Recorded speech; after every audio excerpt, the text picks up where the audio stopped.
Go ahead. I went with only because it was such a shock, and even though we kind of were thinking it was going to happen, but it didn't. But that was the Hardys coming back at WrestleMania. Okay, I like that. That was a big surprise. And we watched that live. That was a shocker. Who expected it? And they won the titles that night. It was absolutely amazing. So, Dad, go ahead. I think I'm going to say the rise of Asuka into the main roster. I like that. Very good. Yeah. Very nice. And I do want to say something. We're not talking about it here because we were really pissed about it. But one of the top stories of the year was Jinder Mahal's reign. It happened. Yep. And I'm glad it's over. But it did happen. It did shock us all. It was one of the biggest surprises of the year. So I just want to throw that out there. So, all right. Speaking of stuff that goes on, we were running low on time, but we have one more thing we have to cover before we get to the awards, and that is projections. Oh, Sal, we do this every year, and we have last year's predictions. I think I'm going to go back and forth between ours and last year. I'll start with yours. I'll go back to mine and forth. How about that, Sal? Okay. Let's do this. We'll start with one of yours. I'm going to go in order of what they were said on the air. And you want to wake him up because we're almost getting to awards. Okay, so let's start here. We'll start with number 1. I can see now with this brand split, they're going to get rid of the Money in the Bank pay-per-view and bring it back to WrestleMania. Really, Sal? Well, I mean, it's a duel now, so I mean, it's now a dual pay-per-view, but it's not back on Mania. That was your thought, so I'm not giving you that one. I'm not giving you that one. I tried. Next one, and I'm going to go with Baron Corbin winning a title in the next year. I like Baron Corbin. I know a lot of people don't, but I do like Baron Corbin. My feelings of Baron Corbin have changed since then, but yeah, Baron Corbin did win a title this year. I actually got one right. Yay! Finally got one right. Woohoo! I'm very proud of myself on that one. My second one would be there's going to be a unexpected retirement. Ooh. Was there one this year? I don't think there was one. I don't think there was one. Always speculated, but nothing has come. Nothing finalized. happened. No. So that one doesn't work for me. But I want to see this so badly. I don't think it'll happen. But Shinsuke Nakamura will be at WrestleMania this year. No, that didn't happen. Close. I was off by a year. You're close. I was kind of off by a year on that one. Can we give you a half point for that? No, I don't think so. I was off by a year. And my third and my bold championship prediction that I usually like to make, I'm going to say, John Cena will break the Ric Flair.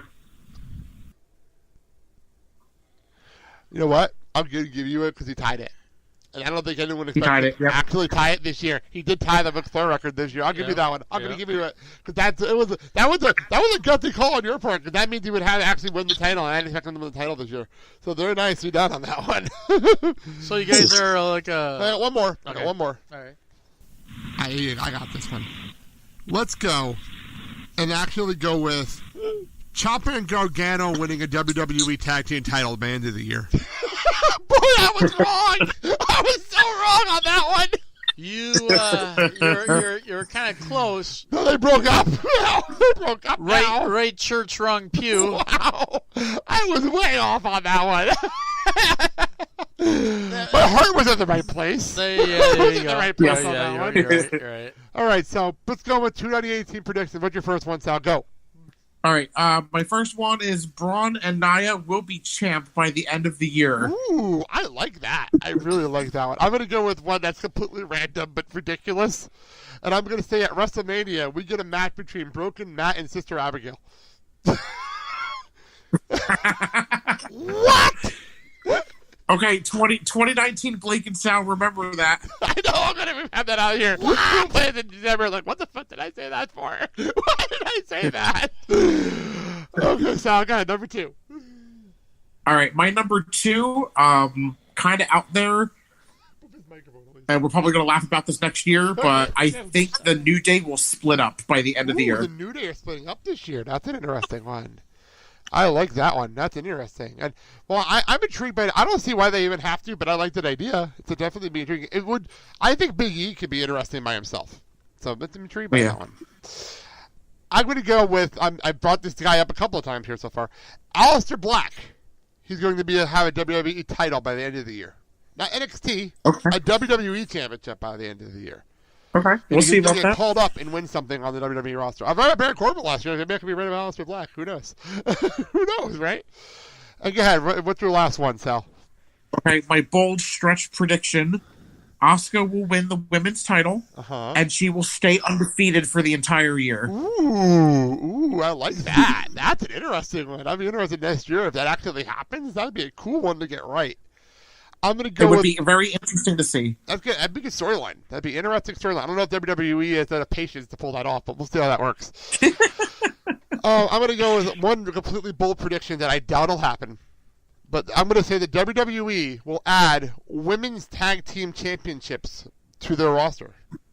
I can see that happening. Yeah, I'm going to go with that because they have enough women to do it. So I'm going to see them doing that. Dad, you got anything you want to throw out there for us? Here, 3 predictions. Number 3.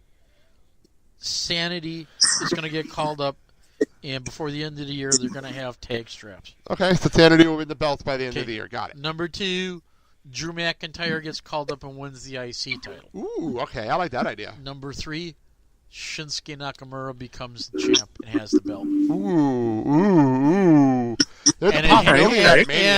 And I predict it's going to happen at WrestleMania. WrestleMania, that's possible. We could possibly have. There's been rumors going on Nakamura might win the Royal Rumble. There's rumors going around about that. And we'll talk about that when we get to the normal previews. But that would be the easiest way to do it, yeah. I know, especially because they're saying the Roman Reigns Brock match, you're saying, will not be set up through the Rumble.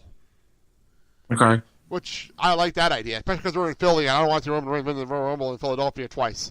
I don't want that to happen again. All right, we have one last thing we got to do before we get out of here.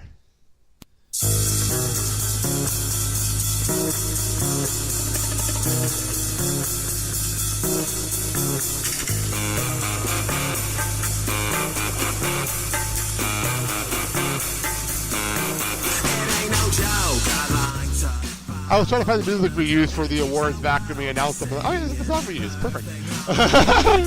That's cool. So we are going to go and do the 2017 Blake and Sal Show Awards, and we have some interesting results here. When the votes were tallied, and the official votes were tallied right before we were... By the way, I got yelled at by somebody saying, why were the votes tallied? I think, we closed the voting a month ago. Like, why did nobody listen to did nobody hear the last segment of our show with me in December when I said the votes were the ballots were closed? Like, did nobody hear that? Nobody listens to the show. No, because they're thinking that... Well, Mandy openly admits she doesn't get... She's listening to the credits. Listening to the credits of our show. But see, here's the thing. Everyone expects that it's going to be like December 30th or 31st. No, we record the show in the middle of December, and we close the voting at the end of November. That's always how we've been doing it, because it makes our schedule easier. Well, that's because people assume too much. So let's do this. Analysts of the year. The nominees were, of course, Mark, Scotty, Mandy, Kim, and Mike. Before we get into the winner, who won last year? Kim. Kim won last year. And let's find out the results of this year. We're going to go from bottom to top. Who will go from bottom to top, and then I'll hit something before we hit number 1. Number 5. With one single solitary vote. Oh, so sad. Mike. Poor boy. Number 4. Number 4 was last year's winner, Kim, with 34 votes. Yes. Number 3. Number 3 is the woman who hates donkeys, Mandy, with 47 votes. Yes, 47 votes. And number 2. Number 2 was the man that cheated that one year, Scotty, and he had 68 votes. All I do is win, no matter what. Got money on my mind, I can never get enough. And every time I step up in the building, everybody hands go up. Who won this year? The man sitting next to you. And what was the vote Dad. total? He voted for himself 72 times. He didn't vote for himself. This is how the tallies laddered up. The guy who survived a stroke this year has won Analyst of the Year for the very first time in the history of the Blake and Sal Show. One of our originals from day one. It's almost fitting. We're going to our 5th year, and he wins finally. Dad, your thoughts? I'm going to go off script. Usually I kind of joke around, but I'm going to play this emotional and serious. The year for me, the last couple of months, has not been pleasant.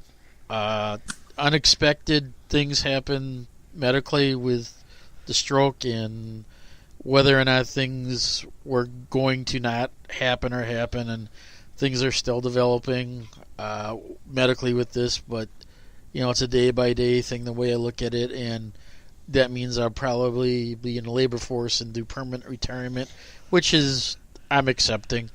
But I want to thank all the people that send well wishes and prayers, not only with the podcast community, but with everyone I know. They were very well received, and to be here today to do this with you, my family, and the podcast community is a miracle and blessing in itself, and I just want to thank everyone for everything. And it's been a hell of a year, and I'm looking at ending it on a positive note with everybody. Yeah, thank you. That's how we end this. That's absolutely perfect. All right, this is an interesting one, Sal. This is a shocker among shockers. If Dad winning was not a shocker enough, this is the biggest shocker of anything we've done in years of this voting. We have the special guest of the year. And for the first time ever, we have somebody new that won. Yes. Really? So, the nominees were Jason Powell from Pro Wrestling Internet, Kurt Hoffman from whatever show he's hosting at this point, Aaron Sparrow, Darkwing Duck comic book creator, David Callisto, our boss, and Hayden Gleed from ProWrestling.net. So, why don't you tell us how the votes laid out, Sal? So, right off the bat, tied for last, the man that has won this award every year since it existed, Kurt Hoffman, and Jason Powell came in dead last with no votes. Nobody voted for Kurt this year. Not even himself. Kurt never voted for himself? He didn't vote for himself. Did he forget how to do that? I don't know what happened here, but I didn't. This is not planned by me. This happened. Legitimately happened.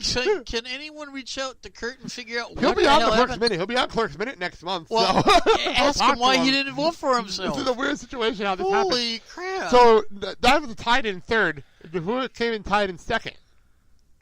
Tied for second is the man that promised us Maseratis and didn't deliver, David Calypso, and then Aaron Sparrow with 3 votes apiece. Yes, I know all those votes came from Aaron, I believe. There you go. So the boss didn't deliver on his promise? No, he did not. Oh, there you go. But then, so I'm going to play this, and then we're going to talk about it, and then we're going to throw it to him, because he's not here, obviously, and I'm going to talk to him later on when we're recording this. So, all I do is win, win, win, no matter what. Got money on my mind, I can never get enough. And every time I step up in the building, everybody hands go up. What were the final votes? Who won? The man with the weird address, because I had to mail him something, Hayden Gleed. 14 votes. Yeah, Hayden won. My mate, hey. All he right. came in the second place last year. He won this year. Big deal. I'm not very happy for him. Outstanding. And I'll be throwing it to him right now. I just want to thank everybody who voted awards. I'm very flattered and very honoured and very humbled by this. Obviously, coming on to this show is a great honour for me. And yeah, I just want to thank everybody who voted and listened to the show. All right, final category. Live road show. That was so heartfelt. I know it really was. Yes. Live road show of the year. This is an interesting one and not surprising at all.